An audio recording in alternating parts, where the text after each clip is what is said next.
안녕하십니까. 오늘은 병이 없는 가은 조성을 위해서 약효를 잘 낼 수 있느냐, 여기에 대해서 말씀 좀 드리겠습니다. 먼저 혼용에 대해서 말씀드리면은 우리가 두 가지를 이제 혼용하죠. 살균제하고 살충제, 이렇게 두 가지는 이제 혼용하는 것을 원칙으로 하고 있어요.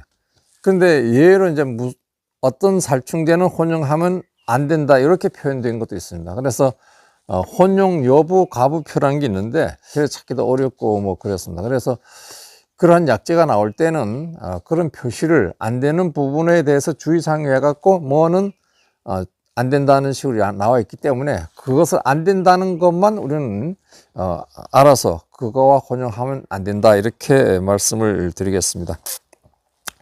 그래서 두 가지 살충제, 살균제하고 두 가지를 원칙을 하는데 또 세 가지 하는 사람도 있어요. 세 가지 하고 네 가지도 막 섞어요.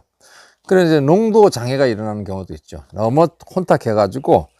그런데 이렇게 세 가지 이상 막 이렇게 하게 되면은 약해도 올 수도 있고 약 효과가 떨어질 수가 있어요. 그래서 약 효과가 떨어지는 경우가 약발이 안 쓴다는 거죠. 그렇게 되면은 병은 그대로 온다, 이렇게 보면 되겠습니다. 안 된다는 것은 넣으면 반드시 약해가 온다, 이렇게 아시면 돼요. 약제를 섞을 때는 우리가 급할 때는 막 한 군데 막 넣고 다 풀어지지 않은 상태에서 또 넣고 막 이렇잖아요. 그렇게 하면 안 돼요. 그러니까 하나를 물에다가 완전히 교반한 다음에, 완전히 풀어준 다음에 또 하나를 다시 넣어가지고 완전히 이렇게 섞이게끔 혼용될 수 있도록 이렇게 해줘야만이 약 효과가 제대로 볼 수 있다, 이렇게 말씀을 드리겠습니다. 가장 중요한 것은 또 지금 뭐 유튜브 저거를 찍다 보니까 많은 사람들이 전화 와요. 석회보로도에, 석회보로도에 석회가 들어간 거는 알칼리성입니다. 알칼리성이고 그 외에 뭐 농약이라든가 모든 것들은 산성입니다. 산성이기 때문에 알칼리와 산성을 합하면 뭐 중성이 되죠. 농약도 이 산도에 따라서 많이 좌우되기 때문에 석회보로도의 같은 알칼리성 제제와 또 유기유황합제, 유기유황합제는 황이 들어간 거예요. 그래, 안트라콜도 유황이 들어갔고 다이센 45도 들어갔어요. 그냥 일반 유황합제도 들어갔고. 그래서 석회하고 이 황하고 혼합하면 안 됩니다. 그러니까 인하고도 혼합해야 돼요. 그러니까 석회는 단독으로 쓰는 것이 좋습니다. 저는 뭐 무조건 석회나 알칼리성이라든가 뭐 이렇게, 석회가 알칼리성입니다. 그와 관련된 것은 거의 다 혼용을 하지 않고 단독으로 쓴다, 이렇게 말씀을 드리겠습니다. 그 다음에 이제 유제하고 수화제, 이렇게 혼용할 경우가 있어요. 이 제형이 전부 다 틀리죠. 농약의 주의사항을 보고 이렇게 이걸 뭐와 뭐는 하지 말라고 분명히 쓰여 있어요. 이것을 중시해야 되는데 우리들은 잘 안 보여. 그렇기 때문에 제가 이제 그런 부분에 대해서, 잘 안 보는 부분에 대해서 이렇게 말씀을 드리고, 또 농약을 하시다 이런 생각이 나면은 다시 한번 이렇게 들어볼 수 있도록 이렇게 하는 것이 좋습니다. 이런 것을 지켜줘야 된다, 이렇게 말씀드리겠습니다. 그 다음에 이제 침투성 높은 기능 전착제와 영양제 혼용. 영양제와 전착제는 이제 침투성 전착제가 있어요. 이파리 속에 들어가는 거죠. 뚫고 들어가는 겁니다. 그건 우리 사과나무에 거의 뭐 안 쓴다고 보는데, 쓰는 사람이 있을지 모르겠는데, 요런 거 하고 농약 쓸 때도 다른 농약하고 영양제하고 혼용하면은 약해가 우려돼요. 그렇기 때문에 요런 것은 하지 않는다. 그러니까 영양제는 별도로 영양제만을 칠하는 말씀을 드리겠습니다. 그 다음에 DTO라든가 카바메이트계 살충제, 그 지네브가 있어요. 지네브하고 석회하고 혼용하게 되면은 그 지네브의 아연, 수용성이 높아져 약해가 우려했어야 돼요. 그래서 요런 거, 카바메이트, DTO, 요런 살균제는 석회와 섞지 마라, 이런 말씀을 드리겠습니다. 그 다음에 생장조절제라고 있어요. 생장조절제, 지베린, 포미라, 이런 거. 지금의 이제, 포미라 같은 건 이제 과일 세포 분열기 요 시기에 쳐주면 과일이 커지는 거죠. 너무 많이 커지면 뭐 홍로를 치게 되면 앞이 이렇게 툭 불어나고 뭐 이래요. 그리고 뭐 안 치는 경우도 있고, 그런데 저는 오늘 저는 안 쳤는데, 그런 거 칠 때는, 요런 그 생장 조절제를 칠 때는 농약하고 5일 정도를 줘야 돼요. 제가 이제 만개가 홈런은 어제 만개가 됐어요. 후지는 지금 크고 있고 이래서, 만약에 이런 거 친다고 하면은, 만개 후 5일에 농약을 치잖아요. 그러니까 지금 쳐야 된다는 얘기, 지금. 그래서 5일 전에 살포를 하고, 5일 후에 있다가 다른 농약을 살포한다. 생장 조절제는 그렇다, 이런 말씀드립니다. 그 다음에 이제 응애약인데, 응애약 살비제라 그러죠, 살비제. 살비제하고 알칼리성하고는 굉장히 연관성이 있어요. 보통 뭐 석회 보로대약 친다고 하면은, 치고 나서 응애약을 치면은 효과가 별로 없어요. 왜냐하면 알칼리성 약제가 나무에 있기 때문에 그렇습니다. 그러니까 만약에 친다고 하면은 응애를 먼저 죽인 후에, 이렇게 응애약을 먼저 친 후에 나중에 이제 그 알칼리성 약제를 쳐도 된다, 이렇게 말씀드리고, 또 살충제라든가 그 살비제, 응애약이라든가 이런 것들은 한 가지가 반복해서 쓰면 안 돼요. 저항성이 생긴다 그러고 내성이 생긴다 그러죠. 그래서 살충제가 벌레 같은 거 잡는 것도 반드시 작은 기작이 다른 약제를 뭐 28을 썼다 그러면 다음에 칠 때는 뭐 29라든가 또는 뭐 3A라든가 뭐 4A라든가 이런 식으로 숫자가 다른, 기작이 다른 내용으로 벌레를 죽이는 약제를 쓰시는 것이 좋겠다. 그렇게 해야만이 약효를 이제 보는 거죠. 약효. 만약에 약을 쳐도 저거 그 전에 해봤는데 한 가지 약 계속 치니까 안 죽어요. 냄새가 엄청 독해도 독한 약도 안 죽더라, 이렇게 말씀드립니다. 작년에 같은 경우는 이제 갈반병이 많이 왔다 그러는데 저는 뭐 안 왔습니다. 안 왔는데 뭐 이쪽 지역에 이제 우리 농업기술센터에서 그 사과 관련 담당 그 선생님께서 이렇게 다니면서 이렇게 질문을 했대요. 갈반병이 없는데 약제를 어떻게 얼마큼 쳤느냐 뭐 이렇게 물어보니까 300평에 300평이나 350평에 한 차씩 25마리죠. 이것을 이렇게 약을 충분히 푹 약값을 아끼지 않고 친 데는 갈반병이 없더라, 이렇게 얘기하시더라고요. 그러니까 우리가 잎이 많을 때는 천천히 쳐야 되고, 잎이 없을 때는 뭐 조금 빨리 가기도 합니다만은, 하여튼 약제를 치실 때 이와이면은 푹 안 맞는 곳이 없도록 하는 게 좋습니다. 그래서 그 SS기 살포하실 때 이 고루고루 그 노즐에 분사가 되는지도 확인해 봐야 되고, 또 이렇게 남편이 이렇게 약을 칠 때 아내들은 이렇게 약이 잘 나가는지도 감독을 해 보시는 것이 농사를 잘 짓는 방법 중에 하나다, 이렇게 말씀을 드리겠습니다.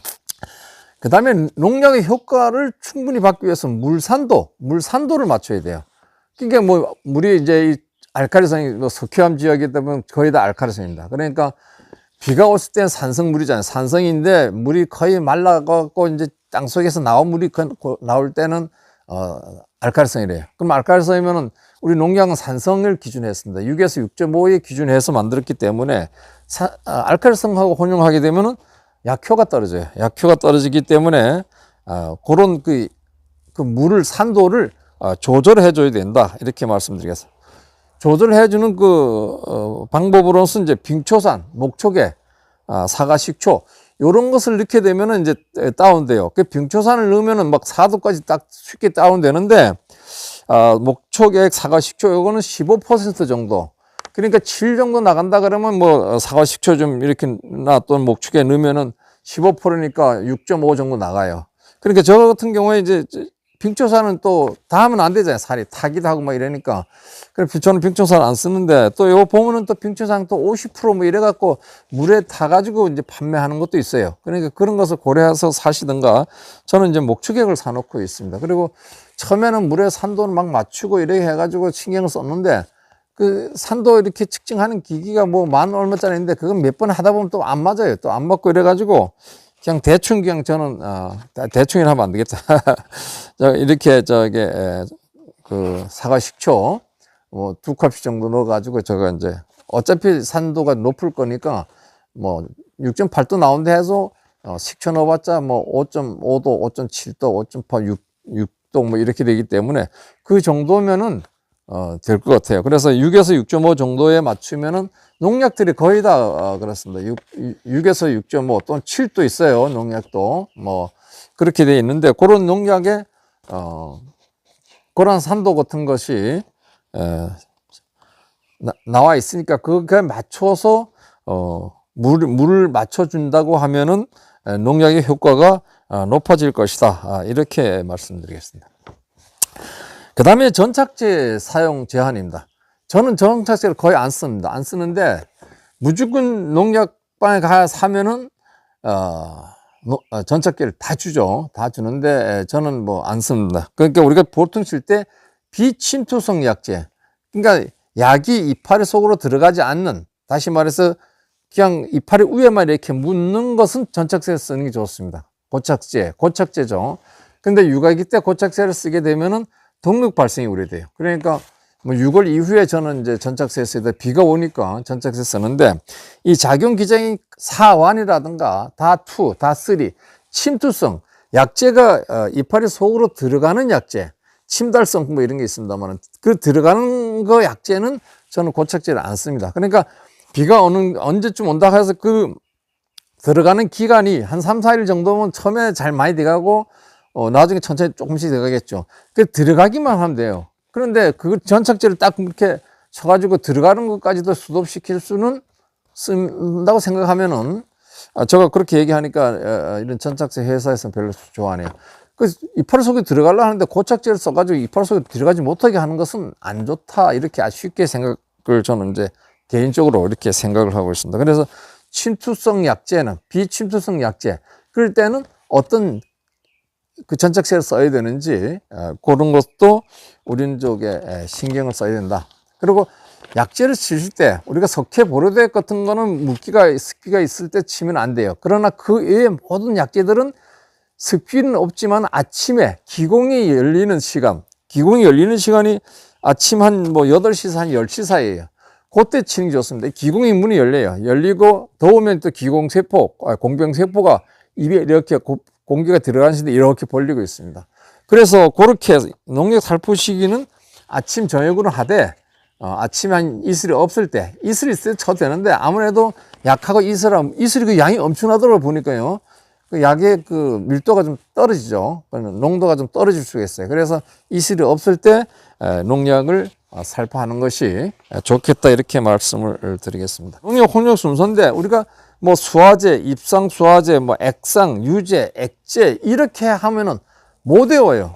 그러니까 농약은 분명히 그 넣는 순서에 따라서 넣어야만 약효가 높습니다. 그러니까 막 제대로 안 되는 거, 응고되는 거 먼저 넣고 막 이렇게 하게 되면은 약효가 제대로 약이 분산도 안 되고 제대로 안 돼요. 그래서 또 시간이 걸림에 따라서 이제 녹는 것이 있죠. 잘 풀어지는 게 있고 그러니까 그런 것을 생각해서 제가 생각해낸 게 내용으로 하얀 가루를 먼저 넣어요. 하얀 가루.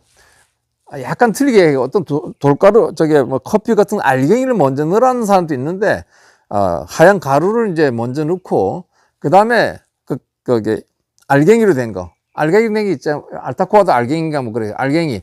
그 다음에 알갱이. 가루 넣고, 알갱이 넣고, 그 다음에, 끈적끈적한 액체.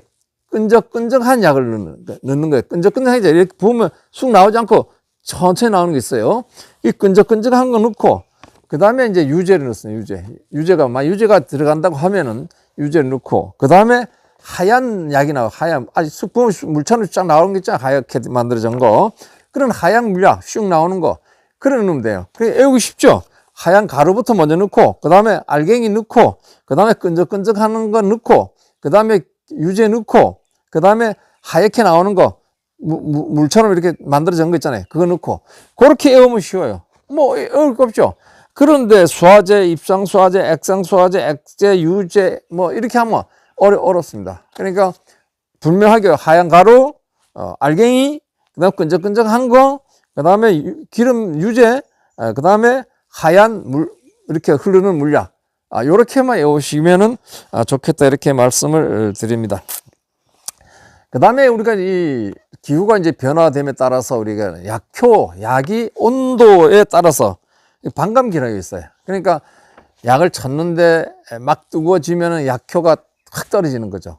그렇기 때문에 기후 온난화가 되면 농약으로 인해서 농약 효과가 떨어짐으로 인해서 농사가 안 될 수 있어요. 그래서 여름철에는 30도 이상 올라갈 때는 약재를 하실 때 뭐 비가 온다고 하면 무조건 쳐줘요. 한 번에도 안 쳐주면 안 되고, 또 온도가 높은 그 시기에는 농약도 효과가 그 반감기가 굉장히 빨리 들어온다. 이렇게 아시면 되겠어요. 지금 오늘 제가 얘기한 거는 몇 가지 적어가지고 했는데, 요런 것들도 농약을 이제 잘 사용하게 되면은 효과 보는데 도움이 될 것이다. 이렇게 말씀. 요거 참고할 사항은 한 몇 가지는 될 거예요. 아마. 오늘 여기서 마치겠습니다. 감사합니다.